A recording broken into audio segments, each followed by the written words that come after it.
Hello. अब आया। अब कर दिए ना। ठीक। सो हेलो स्टूडेंट्स, लास्ट वाले लेक्चर में एक टेक्निकल ग्लिच हो गया था जो तो वहाँ पे हम लोग को लाइव रिकॉर्डिंग रोकना पड़ा। ये जो लेक्चर डल रहा है वो रिकॉर्डेड सेक्शन में आएगा। ठीक है। अपन आगे करते हैं। कहाँ तक पहुँचे थे? वाईडीएससी पढ़ रहे थे। एक फॉर्मूला, खाली फॉर्मूला लिख देता हूँ, आप समझ तो गए थे अपन। ठीक है। फॉर्मूले में क्या था? N lambda D D by d. एक ये फॉर्मूला था, ये डिस्टेंस बताएगा। एंगुलर डिस्टेंस कौन बताएगा? एन लेमडा बाई छुटकू डी। ठीक है। और ये ब्राइट का है। एक डार्क का था। डार्क में हमेशा क्या कर देंगे? एन माइनस 0.5, बाकी एज इट इज सब सेम। इंटरफेरेंस का केस। ठीक है। कोई डाउट इस पे? एक और चीज पूछता है, दो और चीज पूछता है। Fringe with.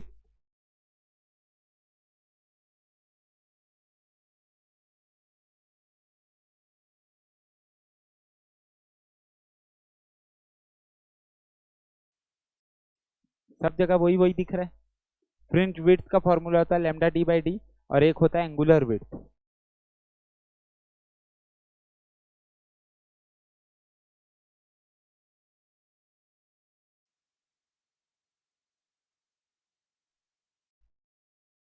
यहाँ एन लगाया हूं, लगाना चाहिए नहीं। फ्रिंज विड्थ क्या है? जो एक विड्थ है, इतनी इतनी की चौड़ाई कितनी है। अब वो कितने ही ऊपर चले जाए, मैं बोला था ना वो तो कांस्टेंट रहेगा, क्योंकि एंगल जो घुमा रहे हैं कार्डबोर्ड वो बराबर है। तो एन कोई सा भी हो, फिफ्थ मैक्सिमा का फ्रिंज विड्थ पूछ दे क्वेश्चन में घुमाने के लिए, बोलेगा सिक्स्थ मैक्सिमा का फ्रिंज विड्थ बताओ, इंटरफेरेंस हो रहा है तो सब मैक्सिमा का फ्रिंज विड्थ एक ही होगा। इतना सा है तो इतना ही होगा। समझ आया? तो उसमें एन से रिलेशन होगा कोई?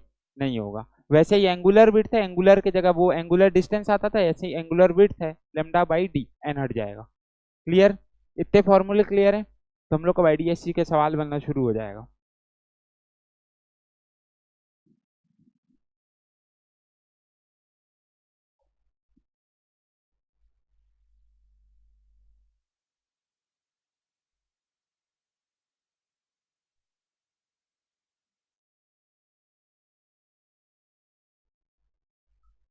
हो गया। तो अब अपन एक दो चीज और बताऊंगा कंसाइडिंग वाला। अभी सिर्फ फॉर्मूला बता रहा हूँ। ठीक है। सिर्फ नोट करते चले जाना है, किस फॉर्मूले में क्या चीज का क्या मतलब है ये पता होना चाहिए। बाकी क्वेश्चन बनाएंगे तो अपने आप अपन को सब आते जाएगा। ठीक है। एक और चीज है, कंसाइडिंग पे क्वेश्चन आता है। कंसाइडिंग का मतलब समझते हो? English, English. कंसाइडिंग फ्रिंज करके पूछता है क्वेश्चन।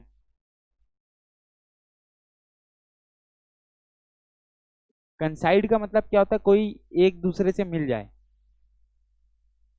ऐसा ऐसा। हाँ ठीक है भाई। कंसाइडिंग फ्रिंज का मतलब क्या होता है? कोई एक दूसरे से मिल जाए।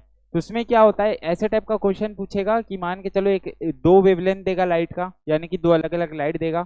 छोटा वेवलेंथ होगा, एक ठोक बड़ा वेवलेंथ होगा। ठीक है। उसके बाद बोलेगा कि ये जो, या तो पूछ देगा ये छोटा वाला जो वेवलेंथ वाला लाइट है वो कौन से मैक्सिमा से, मतलब इसका कौन सा मैक्सिमा छोटे वाले वेवलेंथ वाले लाइट का कंसाइड करेगा बड़े वेवलेंथ वाले लाइट के किस मैक्सिमा से। अभी समझ नहीं आएगा, आएगा क्वेश्चन में। इसके लिए फॉर्मूला यूज करेंगे, n+1 इंटू छोटू वाला, छोटू lambda is equals to n into बड़ा लैम्डा। ये देसी फॉर्मूला है, बुक में नहीं मिलेगा, ये ट्रिक है। ठीक है। इससे हम लोग निकाल लेंगे क्या होगा। इसको बस अभी नोट कर लो, क्वेश्चन जब करेंगे तो पता। छोटा लैम्डा मतलब वेवलेंथ की वैल्यू मान के चलो 4000 एंगस्ट्रम है, और इसकी 5000। समझ आया? छोटा बड़ा क्या है? छोटू लैम्डा बड़ा लैम्डा, साइज में ऐसा नहीं कि ये छोटा लैम्डा है ये बड़ा लैम्डा, ऐसा नहीं। ठीक है। और तो कुछ ऐसा बचा नहीं है। एक चीज और है, जो इंटेंसिटी होती है लाइट की,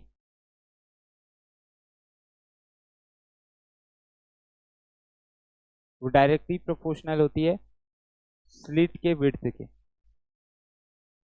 स्लिट विड्थ हम लोग निकाल लिए हैं, width of fringe lambda D by D, ठीक है। उससे डायरेक्टली प्रोपोर्शनल होता है इंटेंसिटी, ठीक है। इसको एक ठोक नोट करके लिख लो। अब क्वेश्चन बनाना शुरू करते हैं वाईडीएससी से। अभी इंटरफेरेंस का ही बनाएंगे, उसके बाद डिफ्रैक्शन में जाएंगे, ठीक है।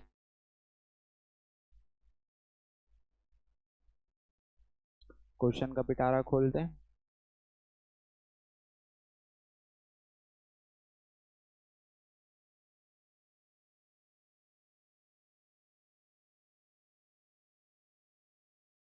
ठीक है, 1992 का क्वेश्चन हो गया। ये सब नोट कर लिए। एक बार फटाफट फटाफट ऊपर से लेके नीचे फॉर्मूले रट लो क्या क्या है, तब मजा आएगा बनाने में, साथ साथ बनाते चलेंगे।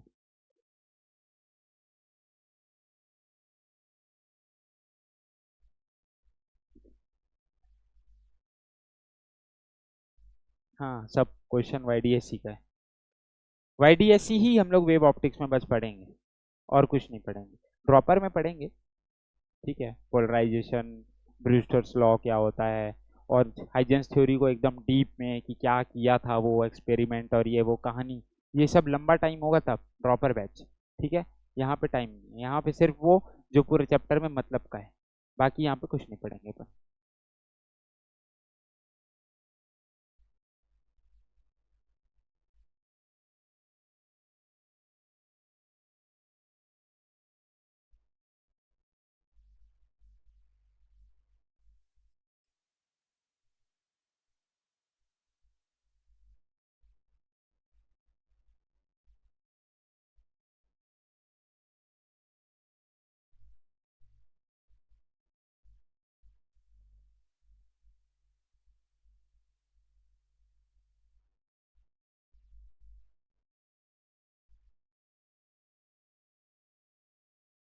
हो गया 1992 का क्वेश्चन।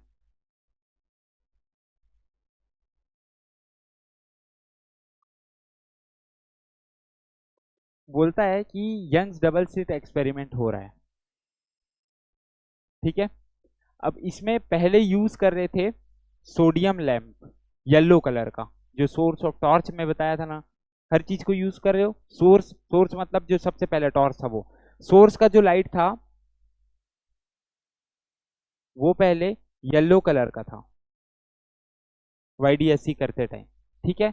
अब मैं क्या किया, इस सोर्स के लाइट को ब्लू कलर का कर दिया, ठीक है। अभी सोर्स के लाइट को, अब यहां से समझ आएगा तुम लोग कितना तेज दिमाग लगा के इंटरप्रेट कर पाते हो बातों को, ठीक है। इस सोर्स के लाइट को मैं ब्लू कलर का कर दिया। ऑप्शंस दिया है,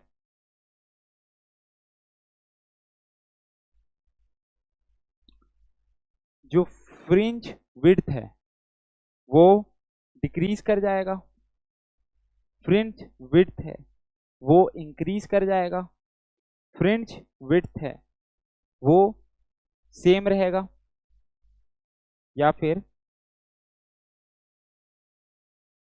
फ्रिंज विड्थ जो है लेस इंटेंस होगा।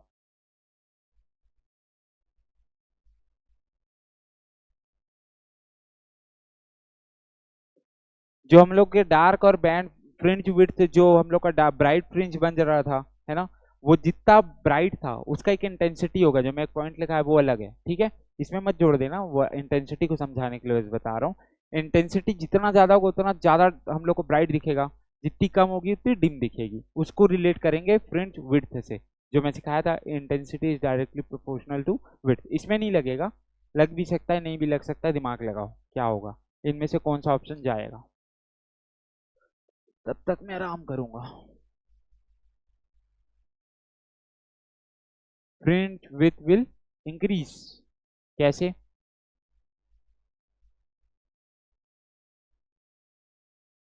हाँ, भाई ऐसे थोड़ा ना, ये फिजिक्स है, इसके पीछे हर चीज का लॉजिक होता है, दिखने पे नहीं जाता। Physics is not only about physical appearance, इसके पीछे इसकी फिजिक्स लगेगी। विबग्योर पढ़े हो? उसके कुछ प्रॉपर्टी पता है, ऊपर से नीचे जाते हैं तो क्या इंक्रीज होता है, रेड तक आते हैं तो रेड का सबसे ज्यादा क्या हो जाता है, तो उसका क्या ज्यादा रहता है? हाँ तो इससे इंटरप्रेट करो। अब तो बता दिया। विबग्योर से इसको कनेक्ट करो। विबग्योर, वेवलेंथ नीचे रेड का बढ़ रहा है, विबग्योर लिखो, वेवलेंथ नीचे बढ़ते जा रहा है। वेवलेंथ से क्या कुछ रिलेशन है फ्रिंज विड्थ का? ऐसे इंटरप्रिटेशन करते हैं नीट के क्वेश्चन में।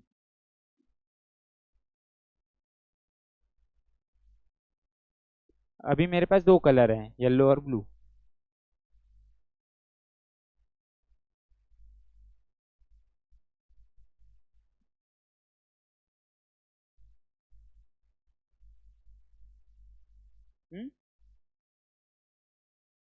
देखो,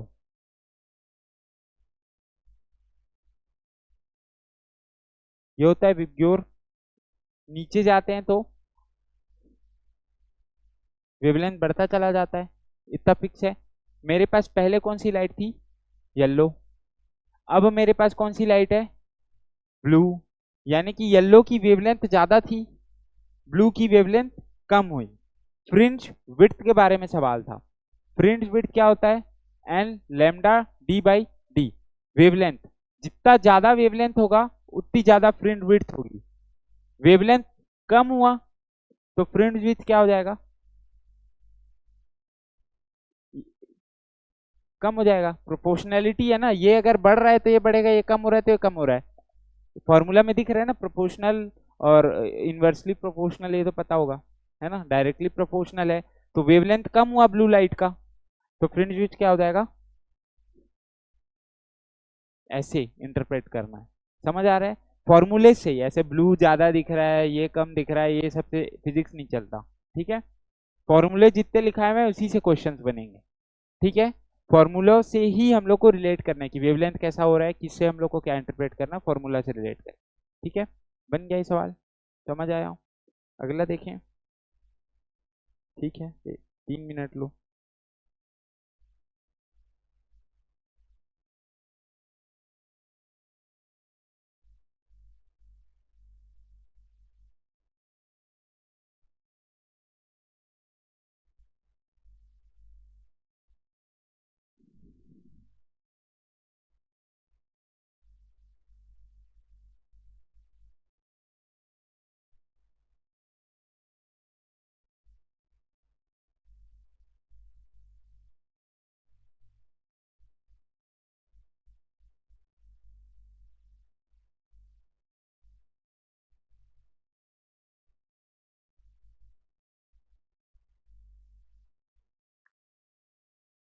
ये नीट में हमेशा याद रखना ना कि कोई भी चीज जब फॉर्मूले में आए, क्वेश्चन आएगा, फॉर्मूले में जब भी लगाएंगे तो हम लोग उसको एसआई यूनिट में रखेंगे। डिस्टेंस का एसआई यूनिट क्या होता है? मीटर। ठीक है, एसआई यूनिट में हमेशा लेते चलना है। नहीं दिया है एसआई यूनिट में तो कन्वर्ट कर लेंगे।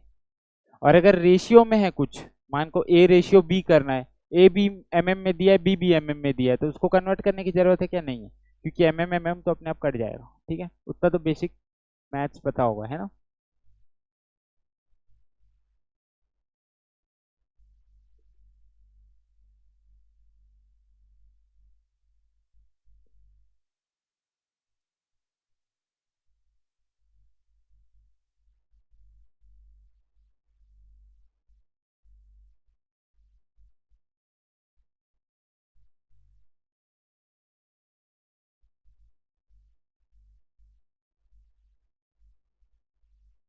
हो गया।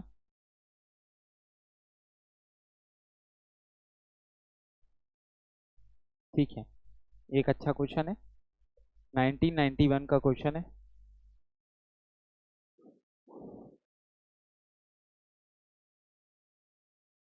कैसे यूज करते हैं आईडीएससी, इस क्वेश्चन से थोड़ा सीखोगे। ठीक है, यंग्स डबल सिक्स एक्सपेरिमेंट हो रहा है, दो कोहेरेंट सोर्सेस हैं जिन दोनों की दूरी, distance between them is 0.90 mm। इसका मतलब ये क्या दिया हुआ है हमको? मिलीमीटर में दिया हुआ है, लेकिन ये डिस्टेंस क्या है? Distance between two coherent sources, यानी कि ये कौन सा वैल्यू है हमारा फॉर्मूला के हिसाब से? Distance between two coherent sources, small D का।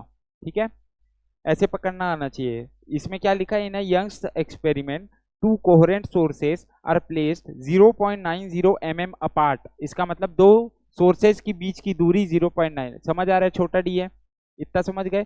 उसके and the fringes are observe 1 metre away, एक ही सी चीज है, फ्रिंज जो है वो 1 मीटर दूर में देखे जा रहे हैं, कैपिटल डी है, ठीक है। Fringes are observe 1 metre apart, यानी कि ये क्या है, डी, ये क्या है, डी, ठीक है। इतना समझ आया, क्रैक कर पा रहे हो क्वेश्चन जो उसका पूछ रहा है। मेन सबसे इंपॉर्टेंट होता है क्वेश्चन समझ आना चाहिए, तभी इंसान बनाएगा, फॉर्मूले उतने सही हैं। तुमको क्वेश्चन समझ नहीं आ रहा है तो फिर नहीं बनेगा, फॉर्मूले आते होंगे तो भी नहीं बनेगा, ठीक है। और कभी भी ये दिमाग तो लगाने ही नहीं है ब्लू व्हाइट और ये कम नीला पीला दिख रहा है, लड़कियों की दुनिया से बाहर निकलो, ठीक है। फिजिक्स वर्ल्ड में वैसा ही आंसर करना है, सिर्फ फॉर्मूले से। इतना तो एटलीस्ट दिमाग में रखो कि YDSC से क्वेश्चन है तो उसके फॉर्मूले से ही आंसर आएगा, मेरे को अपना दिमाग नहीं लगाना है। वो 4 फॉर्मूले तो 4 में से ही कुछ को अल्टी पल्टी करके चौथे को तीसरे के जैसे बना दूं, तीसरे को एक के जैसे बना दूं, ऐसा कुछ करूं, कैसे भी करना है, क्वेश्चन को फॉर्मूले से रिलेट करो, आंसर अपने आप निकल जाएगा, ये फंडा अप्लाई करना है। कभी भी कुछ भी क्वेश्चन आया YDSC का, सबसे पहले उस जो पूछा है उसका फॉर्मूला लिख लो, ठीक है। उसके बाद फिर क्वेश्चन को अंडरलाइन करना शुरू करो, क्या दिया है। उसके बाद देखो कि इस फॉर्मूले में डायरेक्टली ये नहीं दिया, लेकिन इनडायरेक्टली मैं यहाँ से इसको जोड़ सकता हूँ, इंटरकनेक्ट कर सकता हूँ, क्वेश्चन बन जाएगा, ठीक है। ये अप्रोच रखना है अपने को। अब क्या बोला, डिस्टेंस जो हम लोग देख रहे हैं 1 मीटर अवे हम लोग देख रहे हैं। If it produces the second dark fringe, second dark fringe, हाँ रुक जाओ, second dark fringe, second dark fringe at a distance of 1 mm, at a distance, English तो समझ आना चाहिए, 1 mm, क्या क्या वैल्यू दे रहा है वो समझ आना चाहिए, ठीक है। सेकेंड डार्क फ्रिंज है 1 mm पे है फ्रॉम द सेंट्रल फ्रिंज, ठीक है। उस डायग्राम को याद करो जो सबसे पहले बनाया था मैं, वो दिमाग में रहेगा तो सब बनना शुरू हो जाएगा, ठीक है। उसके बाद बोलता है कि वेवलेंथ क्या है इस लाइट की, पूछा है, समझ आया क्वेश्चन लगभग क्या बोल रहा है। एक लाइट है, उसका यूज किए, दोनों स्लिट्स की दूरी है हमारे पास ये, स्क्रीन की दूरी ये है, सेकेंड डार्क फ्रिंज बन रहा है इतने दूरी पे सेंट्रल ब्राइट फ्रिंज के, ठीक है। तो इसमें भी अपन को 2 वैल्यू दिया है, ठीक है। अब वो पूछा है वेवलेंथ कितना है बताओ, फॉर्मूलेज लिखो, जो जो दिया है उसको रियल कनेक्ट करो, और ये नहीं भूलना ना, को मीटर में कन्वर्ट करना नहीं भूलना। 10⁻³ मीटर, ये सब बेसिक सीख के आना है घर से।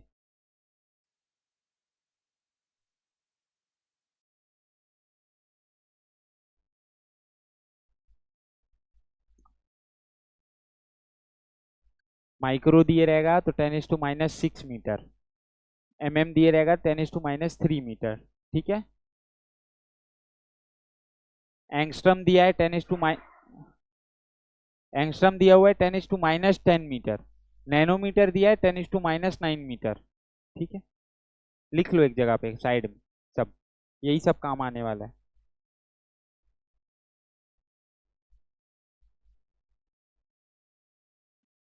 क्या लग रहा है, आंसर आ जाएगा?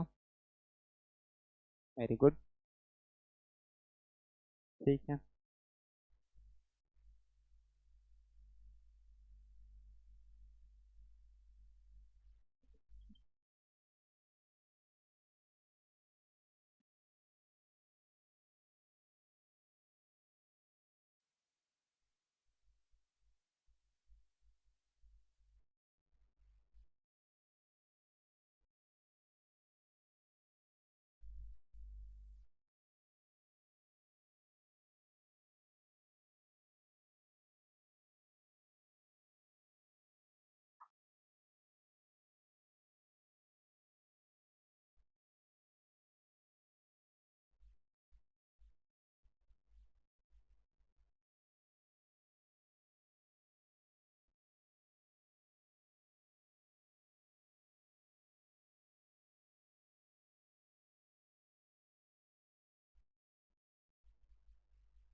बनाओ, बन गया।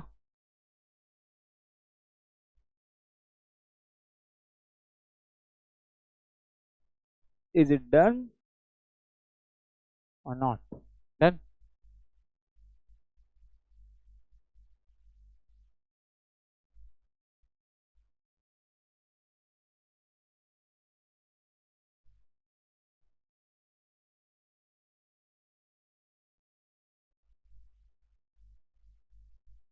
हम्म, मैं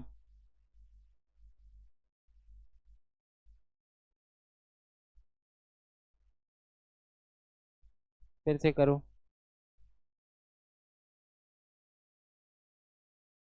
आंसर आंसर तो पता लगेगा सॉल्व होने के बाद।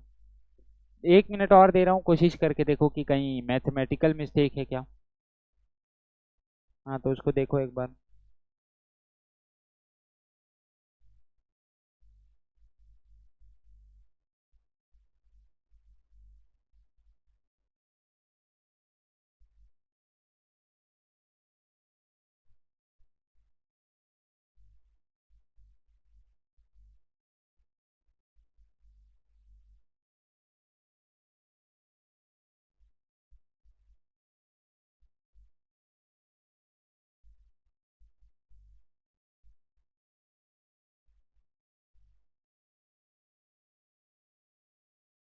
क्या पूछा है हम लोग को? वेवलेंथ। ठीक है, मेरे पास क्या फॉर्मूला होता है? y is equals to n lambda D by d. लेकिन डार्क फ्रिंज है, डार्क फ्रिंज है, क्या लूंगा? n minus 0.5 lambda D by d, है ना। y मेरे को दे रखा है क्या? 1 mm दे रखा हुआ है, यानी कि 10⁻³ इज इक्वल्स टू n कितना हो जाएगा? 2 माइनस 0.5 होगा, यानी कि 1.5, यानी कि 3/2 लिख दूं? गुस्सा हो जाओगे क्या? 1.5 मतलब क्या होगा? 3/2। 3 को डिवाइड करोगे 2 से तो कितना आएगा? 1.5, है ना। इंटू लेमडा निकालना है, डी कितना दिया है? 1, हाँ 1। छोटा डी कितना दिया है? 0.9 mm। ये ठीक है, इतना क्लियर है अपना? कोई दिक्कत है क्या यहाँ पे? नहीं है। अब अपन क्या करते हैं, इसको इधर शिफ्ट करते हैं। 2 × 10⁻³ 2 × 10⁻³ इंटू 0.9 इंटू 10⁻³ सही है इतना? सब समझ आया? ये सबको उठा के इधर लेके आ गया मैं, किसके साथ? 10⁻। ठीक है, ये सारे चीज इधर चले गए, लेमडा इधर बच गया, डिवाइड बाई 3 कर दूंगा। इतना क्लियर है? अब क्या होगा यहाँ पे? 10⁻³ 10⁻³ और ये अगर इसको इधर अपन वो कर लें, 0.9 को अगर 9 लिख दूं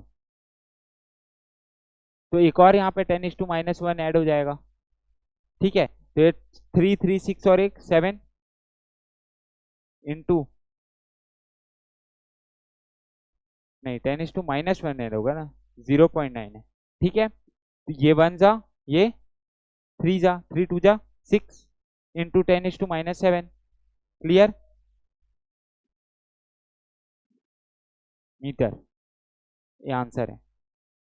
और इसको सेंटीमीटर में दे रखा हुआ है ऑप्शन में, तो इसको कर लेंगे 6 इंटू 10⁻⁻6 इंटू 10⁻²। कितना हो जाएगा? 6 इंटू 10⁻⁻5 सेंटीमीटर। ये ऑप्शन आंसर है। मैथमेटिक्स ऐसा है, जितना अपने हिसाब से इसको मॉड्यूलेट करके इजी बनाओगे तो 1.5 लिख के करता तो मुश्किल, थोड़ा सा कैलकुलेशन दिख नहीं होता, कट जाता 1.5, फिर 3 से कट जाता 5 बार में, कहीं ना कहीं से करके आंसर आता ही। जहां भी गलती हुआ होगा उसको, कहाँ पे गलती हुआ है?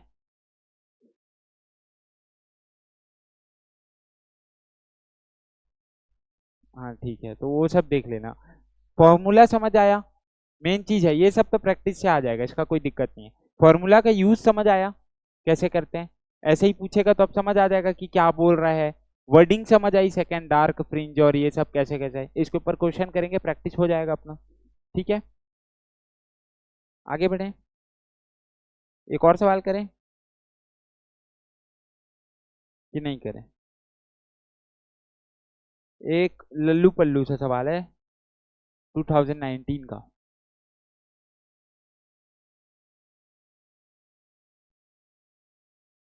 यंग्स डबल स्लिट एक्सपेरिमेंट, ठीक है। If there is no initial phase difference between the light from the two slits, phase difference नहीं है इन दोनों के बीच में कोई भी, उससे कोई फर्क नहीं पड़ता अपने को, ठीक है। Phase difference is equal to 2 pi lambda into delta x, ठीक है, वो अपन छोड़ देंगे, कोई दिक्कत नहीं, अपना निकल जाएगा, ऐसे ही फॉर्मूला याद रखना है। Difference the light two slits, a point on the screen corresponding to the fifth minimum has path difference of, पूछा है फिफ्थ मिनिमम का,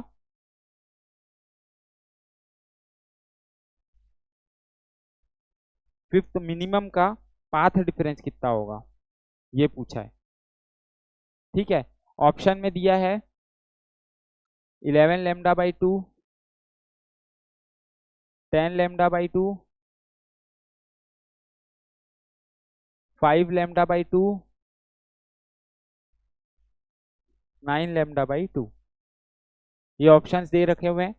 पार्ट डिफरेंस जब भी पूछेगा डेल्टा एक्स का, तो हम लोग को क्या करना है, खाली n लैम्डा लिख दोगे ना तो आ जाएगा। किसके केस में डेल्टा एक्स होता है n लैम्डा, इसको साइड में लिख लो। इतना नहीं भी दिमाग लगाओगे तो सिर्फ जो अपन को मिनिमम का पूछा है ना, यानी कि डार्क फ्रिंज है ना, तो n के जगह डार्क में क्या आ जाएगा, n लैम्डा के जगह,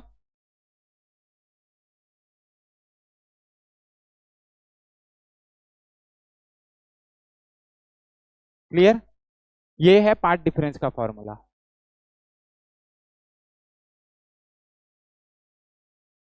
मतलब क्या करना है, लेमडा डी बाई डी को हटा दिए, खाली n लैम्डा n-0.5 लैम्डा, ये पार्ट डिफरेंस होता है। तो पार्ट डिफरेंस पूछा है फिफ्थ मिनिमम के लिए, मेरे को बताओ इनमें से कौन सा होगा। बहुत इजी क्वेश्चन है, नीट 2019 ओडिशा का क्वेश्चन।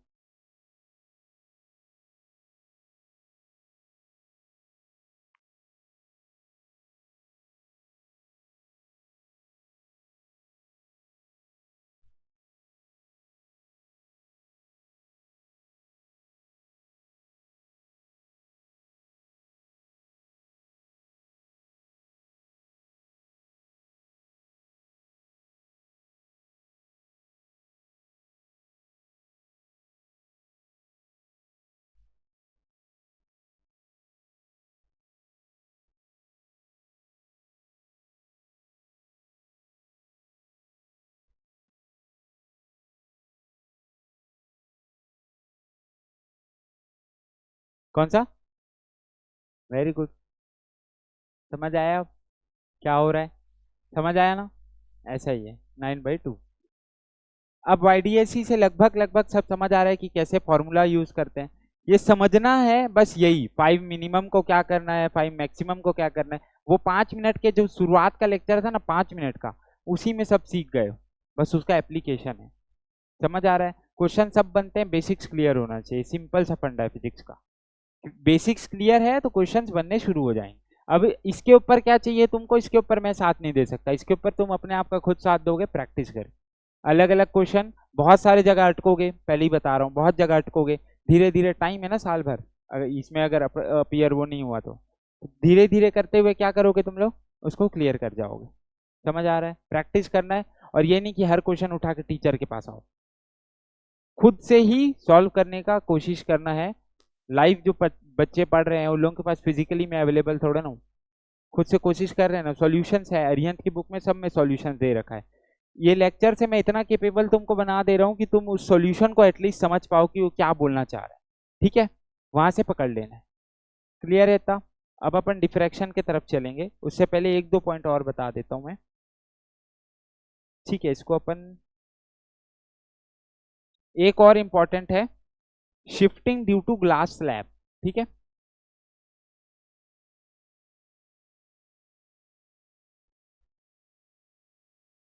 क्या हो गया, मिला था, ठीक है ना, देखते हैं।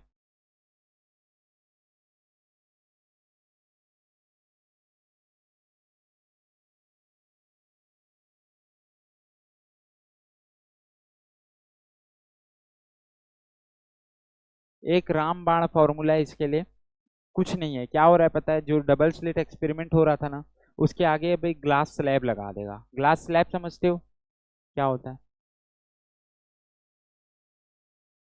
स्लैब, पीस बोलने से सब मोटा सा रहता है।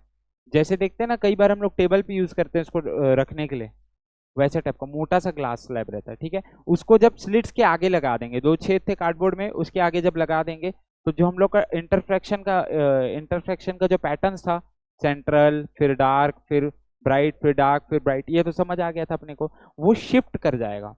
ठीक है, तो वही पूछता है कि कितना शिफ्ट करता है एक स्लैब लगा देने से। समझ आया बेसिक्स इसके पीछे का क्या है? तो अब समझ आया कि क्वेश्चन क्या पूछ रहे हैं, क्यों पढ़ रहे हैं। अब फॉर्मूला आसानी से याद होगा। ठीक है, फॉर्मूला क्या है अपना, y is equals to mu minus one t into D by d. थोड़ा सा अलग लगा, लेकिन कुछ अलग नहीं है। सोच के देखो, y is equals to mu minus one into t into D by d. मैं हमेशा बोलता हूं, पूरे वेव ऑप्टिक्स में एक ही फॉर्मूला को दिमाग, डी बाई डी तो सेम हो गया, किसके जगह में चेंज हुआ, लेमडा के जगह में चेंजेस आए, है ना। टी क्या है, थिकनेस है ग्लास स्लैब का। ठीक है, म्यू क्या है, रिफ्रैक्टिव इंडेक्स। कोई भी ग्लास मटेरियल आता है, मीडियम चेंज होता है, रिफ्लेक्टिव इंडेक्स आता है। पिछले लेक्चर में ही बताया रिफ्रैक्टिव इंडेक्स क्या होता है, रिफ्रैक्शन में पढ़ाया हूँ, बेंडिंग ऑफ लाइट कॉज करता है। रिफ्रैक्टिव इंडेक्स क्या है, माप है, मेजरमेंट है किसका, डेंसिटी ऑफ मीडियम का। ठीक है, कितना डेंसर है, रेयरर डेंसर सुने होगे, डेंसर मीडियम रेयरर मीडियम, जितना ज्यादा म्यू रहेगा, यानी कि रिफ्रैक्टिव इंडेक्स जितना ज्यादा रहेगा उतना ज्यादा डेंसर होगा, है ना। और जितना कम रहेगा उतना रेयरर होगा। एयर का म्यू कितना होता है, 1, सबसे रेयरेस्ट है। उसके आगे ही सबका 1.2 1.3, ग्लास का 1.3 के आसपास रहता है, मतलब वो डेंसर ही है एयर से। ठीक है, तो ये उसका क्या हो गया, म्यू हो गया, रिफ्रैक्टिव इंडेक्स हो गया, -1 कर देंगे into thickness D by D. याद हो गया फॉर्मूला, क्यों यूज कर रहे हैं वो भी याद हो गया। इसके ऊपर क्वेश्चन कर लोगे खुद ही से, पता लग जाएगा। डायरेक्ट तुमको ग्लास का रिफ्रैक्टिव इंडेक्स देगा क्वेश्चन में, थिकनेस दे देगा, डी दिए रहेगा कि स्लिट का और स्क्रीन का दूरी क्या है, और स्लिट्स के बीच में इनका डिस्टेंस क्या है। समझ आ गया? अब इसको कराने का जरूरत नहीं है, क्यों, क्योंकि बेसिक सब अपना क्लियर है। ठीक है,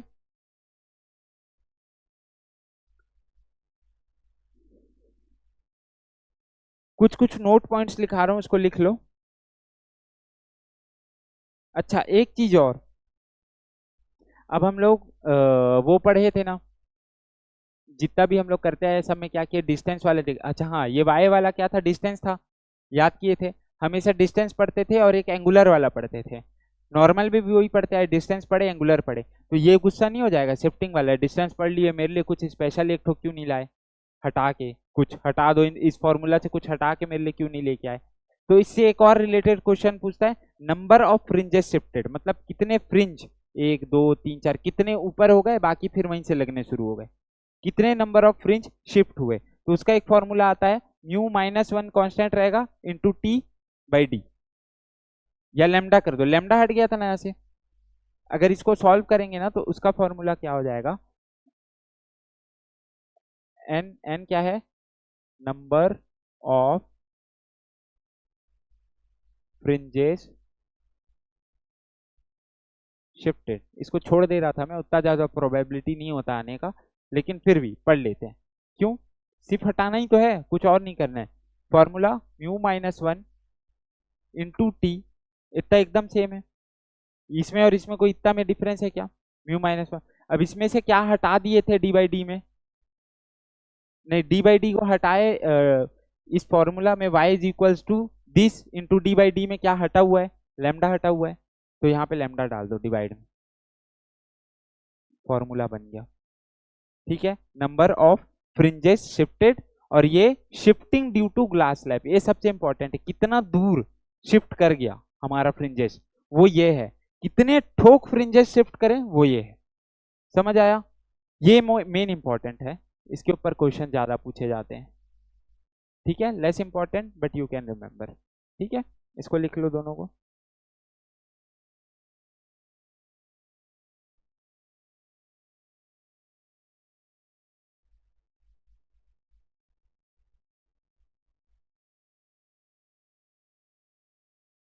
समझ आ रहा है ना? पक्का? क्या पढ़ रहे हैं वो एटलीस्ट आ रहा है ना?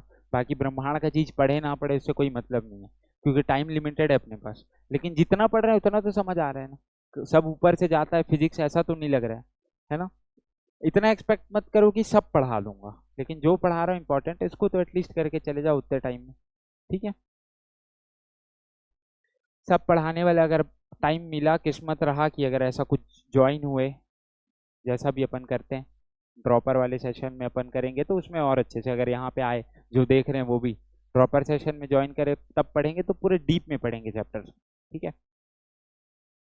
सोचो एक एक घंटे में इतना अच्छा अगर कॉन्सेप्ट बन रहा है, जब हमारे पास साल भर रहेगा तो कैसा कॉन्सेप्ट तैयार होगा फिजिक्स का। ठीक है, अब अपन चलते हैं डिफ्रैक्शन की तरफ।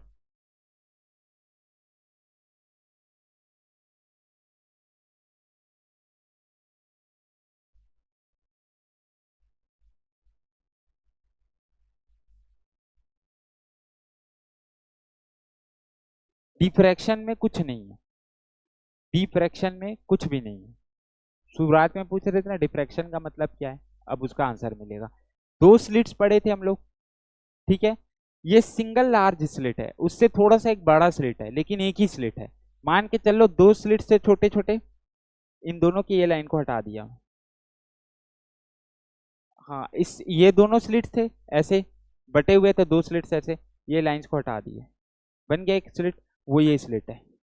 ठीक है, समझ आया इतना क्या हो रहा है? तो ये स्लिट है, इसके अक्रॉस जब लाइट आएगा ऐसा, यहां से आके ऐसा, यहां से आके ऐसा फैल जाएगा। हाँ हाँ, ऐसा होता है डिफ्रे अरे तुम करके भी देख सकते हो डिफ्रैक्शन का पैटर्न। नहीं, पॉइंट में नहीं जाता है, फैलता है हमेशा। कोई भी चीज ऐसे लाइट देखना ना, कोई छोटे इतने बड़े उसमें लाइट लगाओगे तो ऐसे लाइट स्कैटर छितर जाता है, जिसको बोलते हैं फैल जाता है। ठीक है, स्कैटर टाइप का देख, पॉइंट कभी नहीं दिखेगा। कोई प्लास्टिक का टुकड़ा काट के वहां पे लाइट मार के देखोगे, थोड़ा साइज भी मैटर करता है फिजिक्स लगने के लिए, उसका वो भी होना चाहिए जो उसका रिक्वायरमेंट्स है, लेकिन कभी भी देखोगे तो ऐसे फैलेगा ही। ठीक है, अपने को ये सब अभी करना नहीं, अपने को सिर्फ क्वेश्चन बनाने से मतलब, हम लोग यहाँ फिजिसिस्ट नहीं बनने वाले है ना? डिफ्रैक्शन हुआ, इसमें क्या होगा, दो तीन फंडे बस याद रखना है। डिफ्रैक्शन में उतना ज्यादा नहीं घुसना है, ना ज्यादा क्वेश्चन आएगा। डिफ्रैक्शन में दो तीन फंडा याद रखना है। सेंट्रल ब्राइट फ्रिंज जो बनता है ना, वो बाकी के कंपेरिजन हम लोग वहां पढ़े थे कि सब फ्रिंज विड्थ इतना सा था तो इतना ही रहेगा, क्या था, lambda D by d, n हट जाता था। ये पढ़े थे फ्रिंज विड्थ, विड्थ मतलब चौड़ाई एक फ्रिंज का, ये पढ़े थे। सेंट्रल ब्राइट फ्रिंज उसमें और फ्रिंज विड्थ सब सेम थे, सब एक ही साइज के। सेंट्रल ब्राइट फ्रिंज भी इतना ही बना था और बाकी फ्रिंजेस भी इतने ही हम लोग को विड्थ में मिले थे।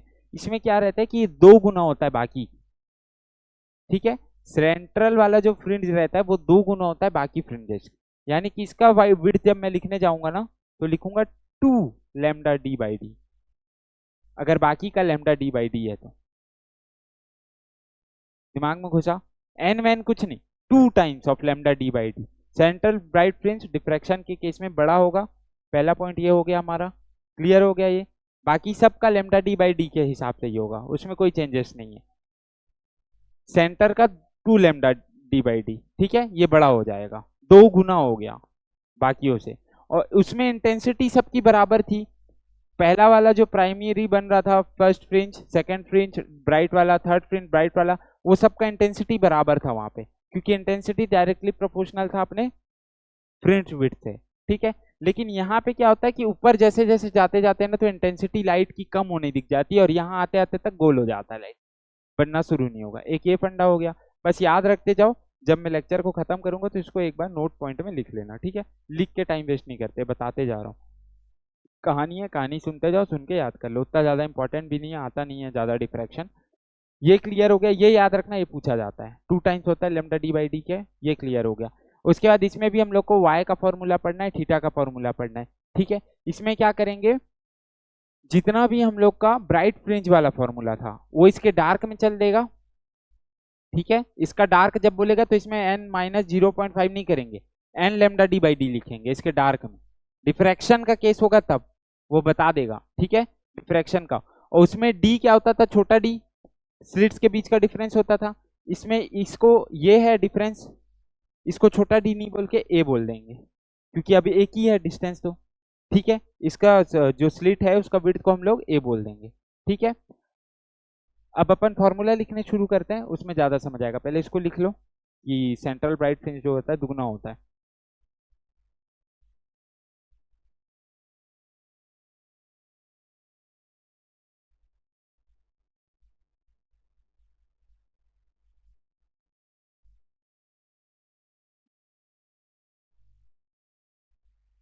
इसको ना तभी हम लोग इसको प्राइमरी मैक्सिमा बोल देते हैं।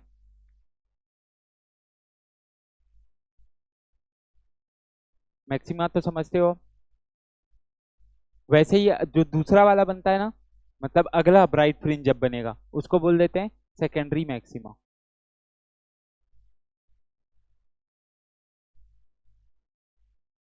ये क्यों बताया, नाम में सेकेंडरी मैक्सिमा आ रहा है लेकिन है कौन सा, फर्स्ट ब्राइट फ्रिंज है। सेंट्रल ब्राइट फ्रिंज को छोड़ने के बाद पहला ब्राइट फ्रिंज है, लेकिन नाम उसका हम लोग सेकेंडरी मैक्सिमा रख दिए क्योंकि प्राइमरी मैक्सिमा ये है।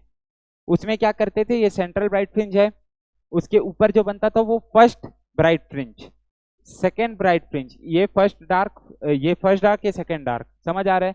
इसमें क्या हुआ, ये वाला प्राइमरी मैक्सिमा बोल दिए, और first dark fringe, first bright fringe, इसमें भी फर्स्ट ब्राइट फ्रिंज वही होगा लेकिन दूसरा नाम से क्वेश्चन में आ सकता है सेकेंडरी मैक्सिमा।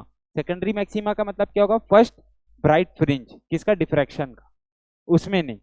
ठीक है, ये चीज याद आया, सिर्फ डिफ्रैक्शन के में। ठीक है, सिर्फ डिफ्रैक्शन में, क्योंकि इसमें ही सेंट्रल मैक्सिमा जो है वो बड़ा हुआ है। मैं जो बोल रहा हूँ वो बाद में लेक्चर में 2x में डाल के उसको नोट कर लेना। ठीक है, अलग से पाउज कर करके उसको नोट कर लेना, कोई दिक्कत नहीं है। अभी बस समझते जाओ, टाइम कम है, फटाफट मैं बता दे रहा हूँ। अब इसका ये हो गया, इसका फॉर्मूलाज लिखते हैं एक एक करके। ठीक है, फॉर्मूलाज बोलने सेम, पहले हम लोग मैक्सिमा के लिए एक तरफ लिखेंगे मिनिमम के लिए, ऐसे ही किए थे उसमें भी, इंटरफ्रैक्शन में, इंटरफेरेंस में, सॉरी यार, इंटरेक्शन इंटरेक्शन निकलता है, इंटरफेरेंस। ठीक है, मैक्सिमा में क्या हो जाएगा, y is equals to n plus 0.5। ये एक चीज तो पक्का है कि मैक्सिमा हमेशा बड़ा होगा।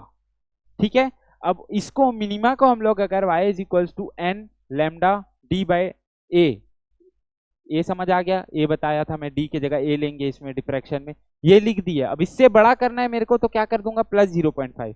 पहले इससे छोटा रखता था और ये एन रहता था तो मैं छोटे को क्या कर देता था, माइनस 0.5, इससे छोटा करने के लिए। अब एन से मेरे को बड़ा रखना है तो n plus 0.5 lambda D by D.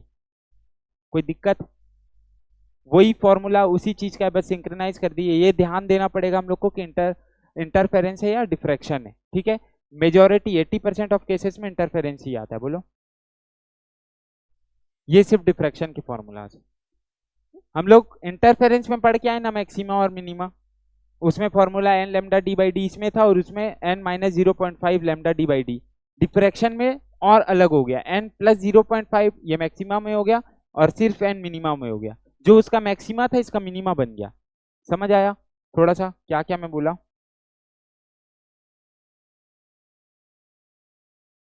और फ्रिंज विड्थ का तो मैं बता दिया, बाकी सबका लेमडा डी बाई डी होगा और उसमें कोई चेंज नहीं आएगा, लेकिन सेंट्रल वाले में 2 लेमडा डी बाई डी हो जाएगा। ये क्लियर है, और क्या बच गया,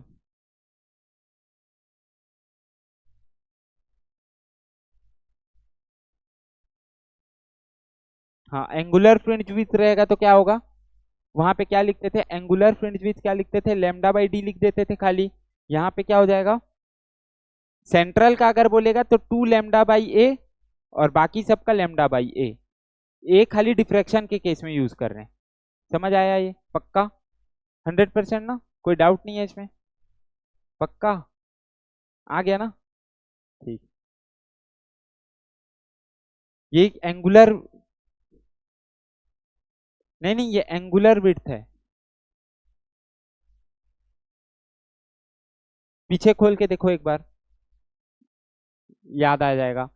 एक एक था खाली हम लोग का फ्रिंज विड्थ, एक था एंगुलर विड्थ। विड्थ के लिए दो चीज पड़े थे और मैक्सिमा और मिनिमा अलग अलग था। मैक्सिमा और मिनिमा में हम लोग सेंट्रल मैक्सिमम से डिस्टेंस देखते थे, और विड्थ क्या था, चौड़ाई। चौड़ाई के लिए दो चीज था, एक फ्रिंज विड्थ हुआ करता था जो लेमडा डी बाई डी में बता दिया, और एक एंगुलर होता था। एंगुलर में क्या हट जाता था, बड़ा डी हट जाता था ना, लेमडा बाई छोटा डी रहता था वो वाला। अब इसमें कैसे हो जाएगा, lambda by a, lambda by a, 2 lambda by a और लेमडा बाई ए। ये किसके लिए है, सेंट्रल के लिए,